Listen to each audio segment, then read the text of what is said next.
mga kagawad at kapitan. Sa barangay tayo.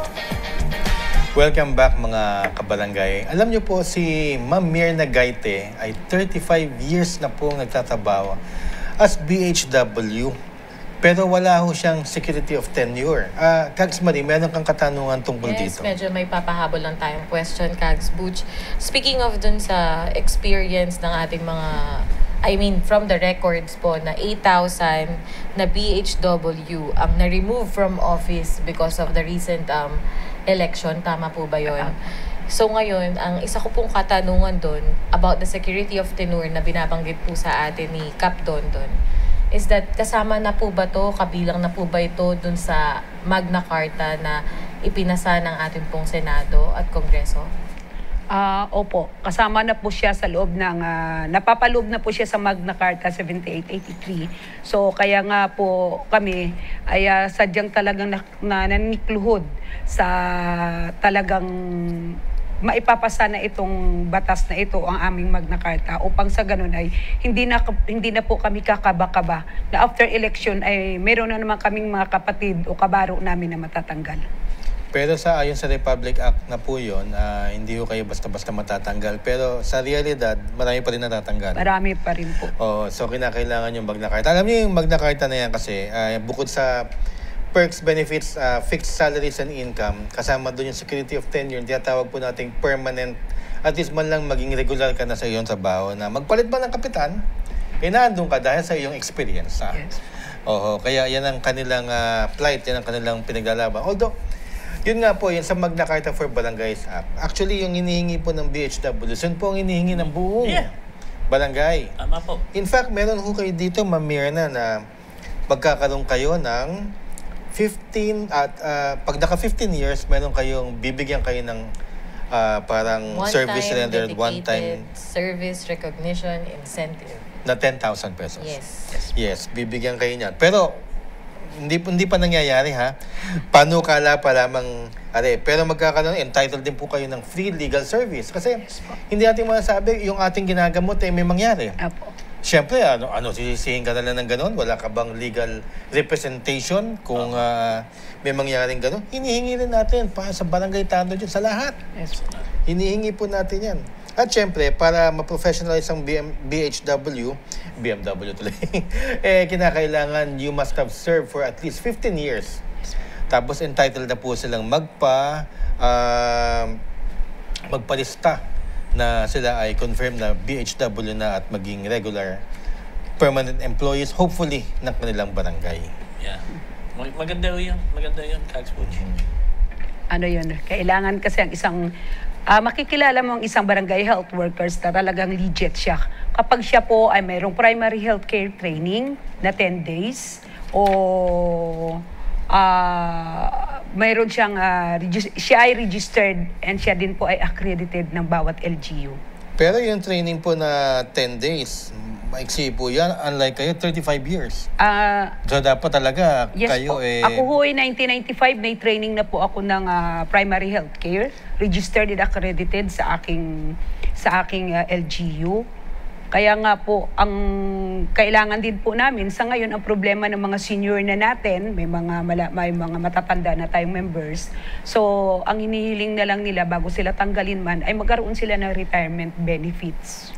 Which is wala pa. Lahat din, hinihingi rin Sana po nga yan po, for sa 30 Magna years, Carta. sinintay namin yung Magna Carta. Pero, matanong ko, iba ho kayo sa mga ibang mga BHWs. 35 years po kayo. Ano ho ang status ninyo as BHW? Yung status niyo po sa barangay ninyo or sa city man lang?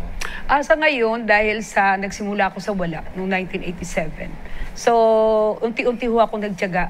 Year 2020, 2010, ako po ay naging job order. So nakita po ng aming mayor yung kasipagan at dedikasyon sa trabaho. Hanggang naging 2012, ginawa na po niya akong kaswan. Sino mayor nun? Mayor nun ay si Benhar Abalos. So, mahal ni Benar ang BHW. Yes po, bago siya bumaba na naging DILG, na naging MMDA siya, bago siya bumaba sa aming city, ay nilakad niya po tong mga allowance. Tinanong niya ako kasi noong mga time na yun, 1.5 lang ang allowance namin. So tinanong niya kami, yan na magkano na ang allowance sa mga BHW? Sabi ko, Mayor, 1.5 lang po. So, magkano sa ibang LGU? Sabi ko, mayroon hong 3,000. So, hindi siya umalis nung araw na yun. Halika, samahan mo ako sa budget. Samahan mo ako dito sa ano. So, inorderan niya kaagad na gawin yung 3,000 ang BHW ngayong buwan na ito. So, matanong ko lang, matagdag ko lang, Kags Butch. Kasi meron tayong tinatawag na barangay health workers at meron ding city health workers. Opo. Pero yung benefit na yon is coming from which is coming from the city. Is it both the city and the barangay health workers po ba ang nakakatanggap? Ang barangay health workers kasi, meron city paid, merong Yes. barangay paid. Apo. So, depende sa isang city kung sila ay inadapt ng kanilang LGU, ay magiging city paid sila. At depende na rin sa mga barangay captain kung bibigyan pa rin sila ng kahit papanong allowance. So, sa mga health workers naman sa city, may mga may mga posisyon na sila, either sa ibang mga department, job order, or JO sila. Iba din Depende po kung saan rin sila nakadetail. Apo. So sa aming pagkakaintindi, Ma'am Mirna, na iba't iba Iba't iba.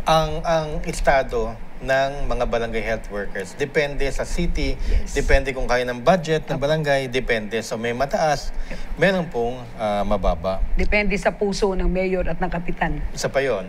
Mhm. Opo. Depende. Napakalalim. Napakalaan. At saka depende rin kung ilang kukunin sa inyo. Opo. Totoo. Every election, nakadepende yun sa kung sinong uupo. Kung yung dating umupo, swerte. Pero alam naman natin na wala talaga silang permanent security of tenure nga ang tinatawag. I also have one question po. Sa barangay health workers po sa mga barangays, ilan po ba usually ang kinukuha ng mga barangays? Ang dapat kasi depende kasi sa Barangay. Population. ng barangay. Population. So, ang nangyari kasi noong mga 1980s pa ay depende kung sino yung available na mag-training. Hindi lang kasi tayo basta-basta kukuha lang ng BHW. Kailangan train din sila. So, merong sa isang barangay, may 1, 4, 3. So, mapalad yung mga barangay na maraming nag-training ng mga time na pwede silang mag-training para sa magiging BHW. Pero, Ganun ka konti? Yes po. oo. Sa amin sa Mandaluyong is 104 lang. Meron kaming barangay na 1 lang ang BHW, ay 4. May 3. Ang tanong ko, nung nagka-COVID, Sa akin, apat. nung nagka-COVID po, paano po yan? Paano nyo pinagkasya ang inyong sarili, oras at katawan? Sa dami ng COVID Pasyente. patients, opo. Oo, hindi Talagang lang. hirap, ano? Hirap talaga. Hindi lang kami nag-house to house, hindi lang sa center. Nung during COVID-19, nagjo-duty pa kami sa mga mall. Kasi yung mga iba't ibang lugar pumupunta, like Mega Mall, doon kami nagjo-duty kami Saturday, Sunday, walang Para pahinga. babakunahan yung mga tao. Para bakunahan. Pero well compensated naman sila, Kags Marie. So, yung kinito niyo po sa akin, naabot na ho yung bayad sa inyo. Ano nga pala yan? Heya po. Yung heya namin. Heya. Pero hindi lahat. What do you mean by heya po? Health emergency allowance. Magkano po ang bigay? Lump sum na po, no? Oo, narinig Opo. ko yan yung Kasi health depende yan kung ang emergency posisyon mo ay doktor. So, ang bayad sa kanila ay 9,000. Mm. And then, sa talagang Sa inyo po, BHW? 6,000. Depende 6,000. po. Mayroong 3,000, mayroong 1,000. Depende nga po At doon meron sa... pang hindi naabot. Marami pa pong Marami hindi pa. nakakakuha ng kanilang heya. Na talaga Saan po ba namang pinagserbisyuhan nanggagaling pa ang nila. Department of Health. Inanigan eh. Oh, sa DOH. O, DOH. Kaya Mayroon nga pa po. pong mga barangay health workers na hindi pa po nakakatanggap ng kanilang HEA or yung health emergency allowances. Yan nga, ang medyo nakakalungkot, tapos na yung serbisyo, pero yung karamihan sa ating mga BHWs na naghirap noong COVID time, isipin mo, ang tagal na ng COVID, pinag-uusapan pa rin natin, ano? Yung pa rin ang kanilang pinaglalaban. Hindi dapat yung pinaglalaban, dapat yung inaabot na eh. Naabot Pero na. alam mo, feeling ko, I have a feeling na itong episode natin ngayong araw, Kags, Butch and Cap, hindi po magiging enough Dahil ang dami pa pala ng mga hinaing ng ating mga health workers na alam naman nating meron. Pero hindi ko lang din siguro in-expect na ganito kabigat. Lalo na maririnig ko na may 500 pesos pa na Yes po. allowance. May 200 pa. Tapos sa isang barangay, buong barangay, may isa, apat na barangay health workers against dun po sa dami ng population. Kaya nga, Kags Marie, Kap Dondon, ano, masaya din tayo na yung mga BHWs, pinapayagan na rin ng civil service na maging Oo nga, eligible yes. sila ng kanilang civil service eligibility. At sila nga ay magiging barangay health workers eligibility, BHWE, na kung saan sila ay pwede maging mga civil servants sa ating mga ahensya sa gobyerno. Ano na po nangyayari doon? Sandali lang po natin pag-usapan. Ano na po nangyayari doon? Salin. Sa civil service eligibility. Hindi. Ang civil service naman, yung Are civil you with service us, Tita? naman po ay ang pagkakaalam po namin pwede ka pong kumuha nito kung mga sa 5 years ka na pong naglingkod. Question, kumuha ka po ba? Hindi na po kasi 35 senior na years, ako. sayang. Pero kung tutusin, ang sabi nga nila, ano na daw ako pasado na daw ako. Overqualified. Qualified. Pero dapat kumuha kayo, 35 years. Sayang naman. Hindi na kayo magtitake ng test. Pero ano Hindi na kasi daw yung po. magiging benefit nila after that? Even Pwede if sila they mag-apply get it sa naman. DOH. Pero Hindi na po. sabi nga ni ma'am, ilang taon na siya. DSWD. Oo nga, yun na nga ang mahirap Pero bago muna tayo bumalik kay ma'am, pagbati muna, Kagawad Marie. Yes. At meron tayong mga masusugid na mga manonood na nais nating batiin at pasalamatan sa kanilang pagsubaybay. Una sa lahat, kay Kags Edison Kasapaw Diaz ng Barangay Villa, San Isidro, Santa Elena, Camarines Norte. Siya po ang head ng Committee on Health and Social Welfare. Kay Kags Reggie Bautista ng Barangay 49, Caloocan City. Kags PJ Escuejo Quesada with Kags Aljon Escuejo, Marlon Canse, and Herson Sanchez ng Barangay Plaridel, Santiago City, Isabela. Kay Boyet Jose ng Barangay Malibong, Bata. Kay Rich Island Bird, Barangay Dahay, Suralia, South Cotabato. Kags Marie, meron ka bang nais batiin? Tsaka Kap Siguro si Dondon? Kap Dondon may gusto siyang batiin. Una sa lahat, gusto kong batiin si Kap Joji Jimenez at ang lahat ng kanyang kasama kahapon. Nandun po kami sa Lawag. Siya po ang naging host ko. Talagang inikot po ako at inalagaan at nakausap niya rin si Secretary Benhar Abalos at nagkadaupang palad ang grupo ng Burgos o Poblasyon, Barangay Poblasyon, Burgos, Municipality of Burgos.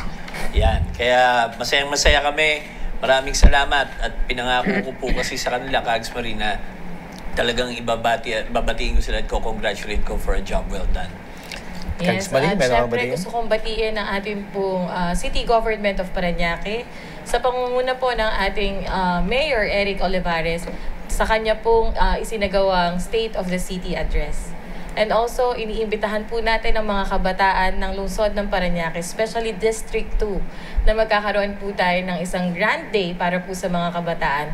Handog po sa atin yan ng ating Congressman Brian Yamsuan. This coming February 16. Ayan. Set the date. Maraming salamat po, Kags Marie, Kap Dondon. Ma'am Mirna, meron ho ba kayong mensahe para sa ating mga BHWs na talaga namang napaka-dedicated, selfless dedication ang ibinigay sa ating bayan? Oo, sa aking mga kapwa BHW ng bansang Pilipinas, nais ko pong